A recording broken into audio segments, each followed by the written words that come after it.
Hey there, I am back with another deck review, and today we're going to be looking at Regium from Noir Arts playing cards. This deck was launched on Kickstarter, and the artwork was created by artists Denis Makinin and Lev Kushnarenko. They did hand-drawn art for this deck that was inspired by some of the classic cards and culture of the 16th, 17th century. Back in the early days of playing cards, a lot of decks, if you look at old French decks and things like that, were actually patterned with royalty as the inspiration behind the court cards. They would use literal royals. And so this deck wanted to kind of go back to that classic playing card trope and creating a kind of more modernized version of those classic decks. And we get two different versions of the deck. We have the classic and the antique version. So classic on my left, antique on my right. And we'll get a chance to look at both of these decks in turn, but let's start out with the classic version of the deck.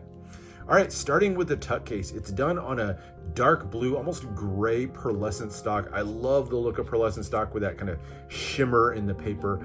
And then it's covered with gold foil and some super deep embossing.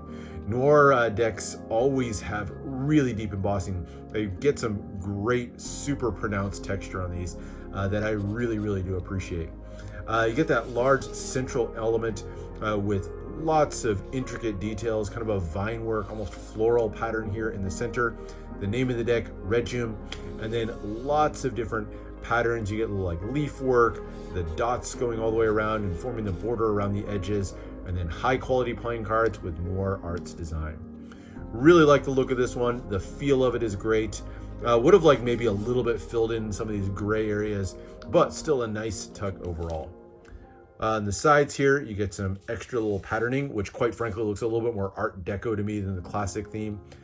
So I don't know, maybe pulling in a little bit more of a modern feel on that piece. Bottom here has your ad copy, so Regium playing cards produced by NPCC, Noir Arts in Ukraine. More of that gold patterning on the top of the tuck case. And then the back here just has a foiled and embossed version of the back design of the cards. You can see that brilliant gold foil. Finishes out with this custom shaped red and gold foil seal, Regium 2021, and then an emblem there in the center. So a really nice tuck case. Definitely this one kind of gives me the feel of like the medallions tuck case from Theory 11. Has kind of a similar aesthetic to it, but I think really well done. Inner flap here, a little bit more gold striping. Nothing on these smaller flaps, but you do also get some absolutely brilliant interior foiling. Lots of shiny gold in there, really intricate pattern that extends all the way to the bottom of the tuck case. So nice job on the tuck case. Definitely a high point for the deck overall. I do like what they did there. But let's take a look at the cards. And we'll start with the back design. Here it is. So it's a red card with gold metallic inks, really shiny gold metallics on here. And you can see again that kind of circular design in the middle with the cross in the middle. Kind of makes you think of like the ones that the Crusaders had emblazoned on their uniforms. And then lots of different textures and patterns going all the way around. This kind of empty space here filled in with the gold stripes, and then a really intricate series of borders around the edge, and finishing out with a micro thin red poker border around the edge. Overall, it's a nice back design, a lot of details in here. I just wish that they'd been more consistent with the level of detail. These big blank spots here end up feeling a little bit overly flat to me. And I think it's just because there's so much detail in the middle. It almost feels like they kind of got tired of detail in the middle and then just added stripes there as filler. I wish they kind of carried that detail all the way through the back design. I think it would have looked a little bit nicer. But overall, still a lot of nice elements on the back design. All right, into the cards, and you get a pair of jokers, pseudo or similar artwork on the jokers. They have a classic jester in there, one in red and one sort of this blue color. You get a very detailed watermark sort of design there with the almost like a coat of arms. You can see the shield and the swords going through, the banners waving in the back, and then these sort of gold patterned corner pieces, and then Joker written in the corners.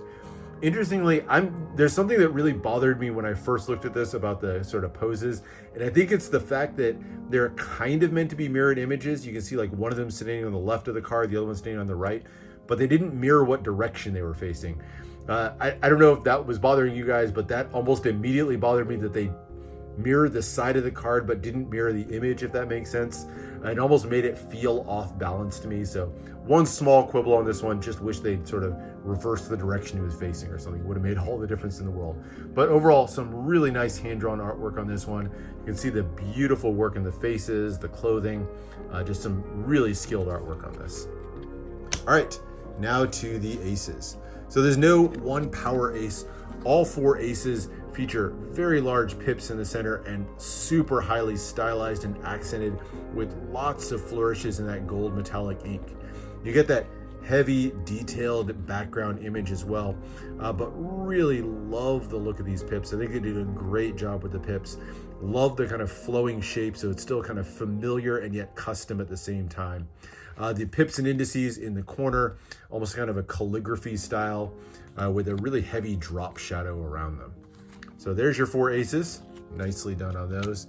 Number cards all feature fairly standard familiar pips there in the center, and you can see that heavy shadowing around them. And then that same watermark look in the background. Here are the 2, you get a better look at the entire background design. Number cards are all kind of standard pip placement, so these kind of keep them nice functional designs, and you can see the corner indices nice and easy to read as well.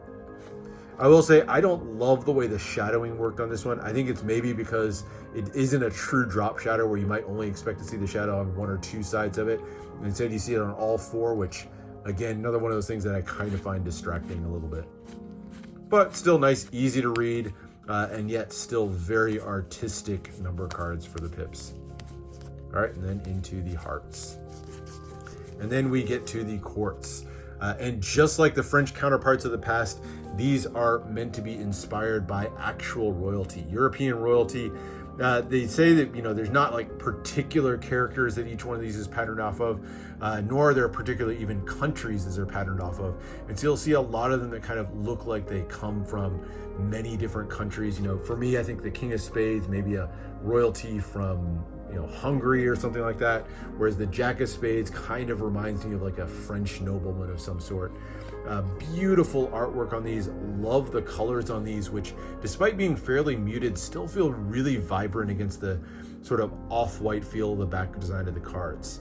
You get that large blue banner kind of serving as a separation between the 2. But really, really nice artwork on these. As you go through the rest of the courts, you'll see the red cards now go with kind of a pinkish border instead of the blue one. But lots of variety in the court cards, lots of different ages and cultures that are all represented through here. And each one of those bits of artwork is kind of accented with more of that brilliant gold metallic ink. So very much like these. I love the variety in these. The court cards, I think, are another real high point of the deck. So there are your court cards. And that is the deck. There's a very French looking monarch there. So beautiful job on the court cards. And that completes the look at the classic version of the deck. Now let's take a quick look at the antique version, talk a little bit about how the 2 differ. Now obviously right off, the tuck case is completely redesigned. It's done on a brown pearlescent stock with 2 colors of foil. You get the gold and then kind of this orangish copper color. Really nice look to it overall. I will say, even as I'm holding it here in the light, it's a little bit hard to capture this quite right. It can look kind of washed out when you hold it at the wrong angles, but if you hit it just right, those colors really pop and kind of gives you a great feel to the deck. I love the shape and the design, the architectural look on this one. So you get the pillars down the side, and I very much like that sort of diagonal banner down the side. It's a really kind of interesting shape to the design that I appreciate a lot. So I like this tuck case overall quite a bit better. You get Regium down the sides, kind of cathedral windows running down the sides, more ad copy on the bottom, design work on the top. Back's going to give you that preview of the back design of the cards, which again we'll look at more in a second. And then this time kind of a copper and gold tuck seal that features that large, almost stained glass window right there in the center. Inner flap, kind of a sunburst pattern there, and more interior printing. This time kind of done in that orange copper ink, or foil, I should say. So that's the tuck case, my favorite of the 2. I think they did a great job on this one. And then into the cards. Now you do get a different back design on these, completely redone back design. And this one I think fixes a lot of the issues I had with the classic version of it. Has a stained glass kind of circular window feel there in the center, kind of built around this cross in the middle and then expanding out with lots of different shapes and patterns. Really intricate feel. And then this sort of jagged sunburst pattern that fills the empty space. Really like this one. Love the gold and orange, kind of two colors of metallic inks there, and then finishes out with that brilliant gold poker border. So this is definitely my favorite of the two card backs, and I think really kind of fills the back design with that intricate pattern. The artwork on the cards is similar. You get a different watermark compared to the sort of banner and standard that we saw on the back. This one has more of a floral pattern in grays on the back, and all of the color has kind of been washed out of these. These are given a more antique look, true to form with the antique version of the deck. And so the jokers you see here are more in black and white.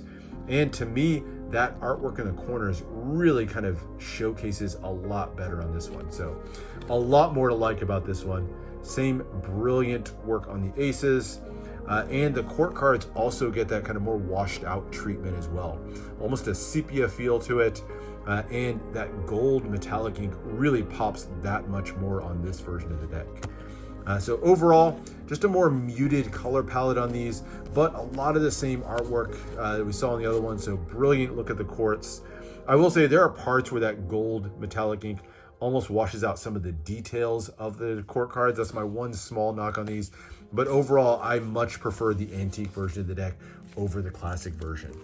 So that's it. That is the look at both decks. Now let's talk a little bit about handling. This is usually a bit of a downfall of Noir Arts decks. They're not known for the handling. I don't know if anything different was done on these, but I found that they actually handled a little bit better than some of their past ones. I wouldn't call it good handling. It's still not the smoothest handling in the world, but compared to some of the other ones, I thought this one actually handled decently. So you know, this isn't going to be replacing Cardamundi or even USPCC in terms of handling anytime soon, but something, whatever they did differently, this one feels much improved. A little bit thinner feeling of a stock, not quite as, you know, heavy or stiff feeling, although it is a little bit stiffer than what I would prefer. So I don't know, take it for what it is on the handling. But anyway, that is it. That is the look at Regium from Noir Arts playing cards. Hope you enjoyed this look, and make sure to subscribe for more deck reviews and unboxings in the future. Let me know what else you want to see, and I'll see you for the next one.